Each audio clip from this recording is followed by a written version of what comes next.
How to use Newegg promo code. So for this, you have to open up a preferred browser and search for Newegg promo code. This is how you can easily get your promo code virtually. You will find various of websites dealing with the promo code. Just go ahead and select any of the website that you prefer. I have selected the website Coupon Follow. Right here, you will find various of coupons that you can redeem. Enter email address and tap on Get Alert to never miss out any of the offer. If you find any of the coupon code preferable to you, just tap on Show Coupon Code. Tap on Copy, then paste it later when you are purchasing an item from Newegg.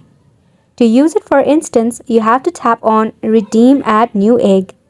When you tap on Redeem at Newegg, you will be redirected to the official webpage of Newegg. Then you have to go ahead and purchase an item from Newegg, and when you are checking out, you will find a dialog box that says promo code or coupon code. You just have to go ahead and enter your promo code right there in the dialog box. Once you do that, you will see substantial discount in your total order price. Then just go ahead and continue with the payment process. And just like that, you can use your Newegg promo code. Isn't it simple? So make sure to go ahead and give it a try, and thank you so much for tuning in.